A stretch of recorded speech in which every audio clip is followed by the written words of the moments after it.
लाड़काने में PPMP फिलहाल टालपुर की हिदायतन ते सेहत खाते पारा रतो देरो पारा बरसात मुतासिर लाइ मेडिकल कैंप लगाई वई। वधिक तफ़सील पेश आहे मुनव्वरिन जी हिन रिपोर्ट में।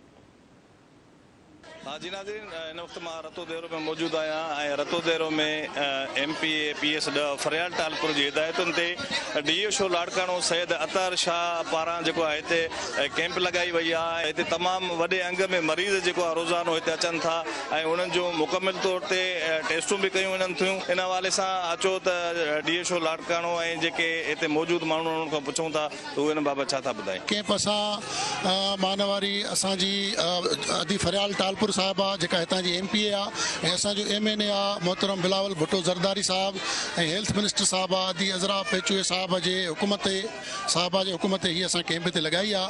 हिते असांजो तक़रीबन 2 शिफ्टुनि में असांजी हीअ कैंप हलंदी आहे। हे लाड़काने मां डेली DHO ऑफिस मां हिते medicine doctors paramedicals lady doctors ईंदियूं आहिनि जेके हिते 2 शिफ्टुनि में ईंदियूं आहिनि। हिकिड़ी शिफ्ट सुबुह जो ईंदी आहे, ॿी शाम जो। हीअ शाम ताईं हीअ कैंप हलंदी आहे। असां हीअ टीम जेकी जीअं तव्हांखे अॻु में साईं जन ॿुधाए छॾियो त असां सेप्टेंबर खां वठी स्टार्ट कई आहे। मोस्टली जेके बारिशुनि खां पोइ जेके बि असांजा अफेक्ट थिया आहिनि माण्हू उन्हनि में स्किन जी डिज़ीज़ जा तमामु घणा आया आहिनि ऐं रिसेंटली हाणे मलेरिया जे तमामु घणा अचनि था, फीवर सां डायरिया सां उहे अचनि था ऐं मेल नर्स्ड ॿार असांजा अचनि था।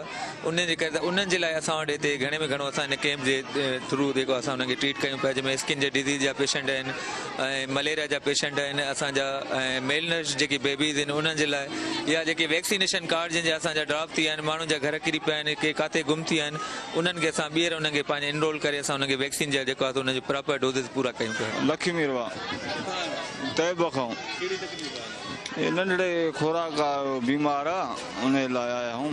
हा सुठियूं बाइकाती भलियूं।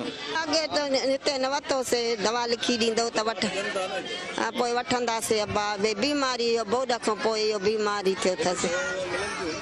हाँ ये ॿार अथई बुखार में वता पिया आहिनि, झटि मलेरिया थी वञे बा को नथो रहे, बस उथी नथो संगे, मानी नथो खाए, चे तो पेट में भाया तय बखाऊं मौजूद आहिनि त ॾिसूं था, पर्ची वठूं था, चवंदा पर्ची वठिजो, ॾेखारियूं था, गोरियूं टिकियूं ॾियनि था, शीशियूं ॾियनि था वीचारा, बसि वरी वञूं था हल। हा ॾिसनि था। हा डॉक्टर जॾहिं त जेके मरीज़ आहिनि उन्हनि सां असांजी ॻाल्हि ॿोल थी आहे, उन्हनि जो इहो चवणु आहे त बरसाति खां पोइ जेको मलेरिया बुखार आहे ऐं ॿारनि खे जेको आहे बीमारियूं जेके आहिनि बुखार मलेरिया उहो तमामु घणो थी वियो आहे, जंहिंजे करे उहे अचनि था ऐं उन्हनि खे जेको हितां इलाजु जेको आहे ॾिनो वञे थो। कैमरामैन मुश्ताक अहमद खोड़ो सां गॾु मुनव्वर हिंद, धरती न्यूज़।